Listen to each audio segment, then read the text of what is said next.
Assalamualaikum warahmatullahi wabarakatuh.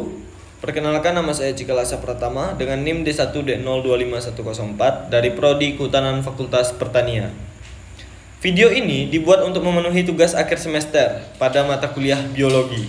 Baik, pada kesempatan kali ini saya akan mempresentasikan materi tentang rusa sambar yang telah saya amati di Taman Rimbo, Jambi. Rusa sambar atau yang dikenal secara ilmiahnya dengan nama Cervus unicolor. Rusa sambar adalah salah satu spesies rusa terbesar di Asia dan memiliki peranan penting dalam ekosistem hutan. Rusa sambar merupakan hewan mamalia besar yang termasuk dalam famili Carpidae. Spesies ini memiliki tubuh besar, berwarna coklat gelap dan cenderung hidup di area berhutan. Rusa sambar tersebar di wilayah Asia Selatan hingga Asia Tenggara, termasuk Indonesia.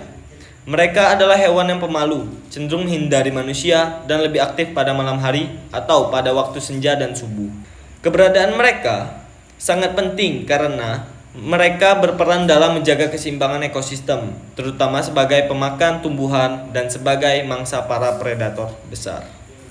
Secara fisik, rusa sambar memiliki tubuh yang kokoh dan ukuran yang lebih besar dibandingkan banyak rusa yang lainnya. Panjang tubuhnya bisa mencapai 2 meter atau lebih dengan tinggi bahu sekitar 1,5 meter.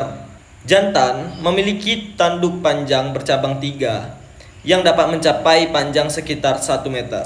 Tanduk ini akan berganti pada setiap tahunnya.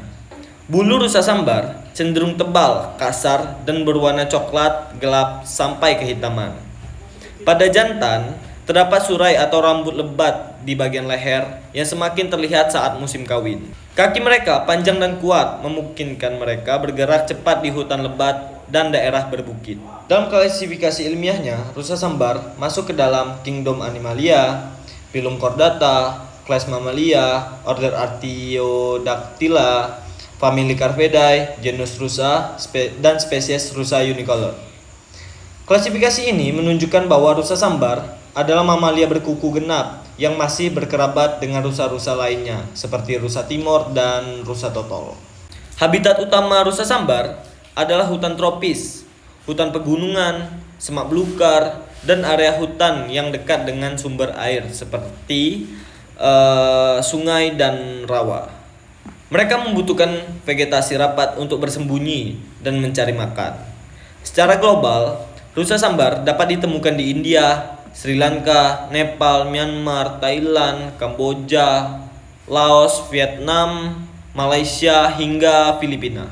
Di Indonesia, rusa sambar tersebar di Sumatera dan Kalimantan, terutama di kawasan konservasi seperti Taman Nasional Bukit Barisan Selatan dan Taman Nasional Waikambas. Perilaku dan reproduksi rusa sambar bersifat nokturnal, yaitu aktif di malam hari.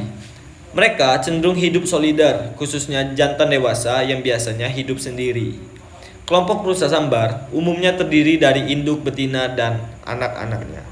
Saat memasuki musim kawin, jantan lebih memilih agresif dan sering mengeluarkan suara serta menunjukkan tanduknya untuk menarik perhatian para betina. Masa kehamilan rusa sambar berlangsung selama 8 hingga 9 bulan dan biasanya hanya melahirkan 1 anak. Anak rusa sambar akan menyusu pada induknya selama beberapa bulan hingga mampu hidup mandiri. Sebagai hewan herbivora, rusa sambar memakan berbagai jenis tumbuhan. Makanan utamanya meliputi rumput dan daun muda, pucuk tanaman, buah-buahan hutan, kulit pohon, dan tumbuhan air. Mereka sering mencari makan di tepi sungai atau tempat yang banyak ditumbuhi vegetasi rendah. Pola makan ini membantu menjaga dinamika vegetasi hutan, sehingga mereka berperan penting dalam struktur ekosistem. Rusa sambar memiliki beberapa peran penting dalam ekosistem, yaitu membantu penyebaran biji tanaman melalui kotoran, menjadi mangsa utama para predator besar seperti harimau dan macan tutul, dan juga mengontrol pertumbuhan tumbuhan semak. Selain itu, dalam konteks konservasi dan penelitian, rusa sambar juga menjadi spesies indikator kesehatan lingkungan karena keberadaannya menunjukkan kualitas habitat yang masih baik. Sayangnya, populasi rusa sambar saat ini menghadapi banyak ancaman. Ancaman utamanya adalah perburuan liar, baik untuk diambil daging maupun tanduknya. Selain itu, kerusakan habitat seperti pembukaan hutan untuk perkebunan dan pemukiman turut mengurangi area hidup mereka. Persaingan dengan ternak dan konflik dengan manusia juga menjadi faktor yang mempercepat penurunan populasi mereka. Karena ancaman tersebut, IUCN atau International Union for Conservation of Nature menetapkan rusa sambar sebagai spesies vulnerable atau rentan punah. Untuk melindungi mereka, dilakukan upaya konservasi seperti penegakan hukum terhadap perburuan, restorasi hutan dan perlindungan kawasan, program penangkaran dan pelepas liaran, edukasi masyarakat. Di Indonesia, rusa sambar juga termasuk satwa yang dilindungi secara hukum, sehingga tidak boleh diperdagangkan atau diburu secara bebas. Sebagai kesimpulan, rusa sambar merupakan hewan besar yang memiliki peranan penting dalam menjaga keseimbangan ekosistem hutan. Namun, keberadaannya kini semakin terancam, sehingga kita perlu ikut mendukung upaya konservasi agar rusa sambar dapat terus bertahan di alam liar. Baik, sekian video presentasi dari saya.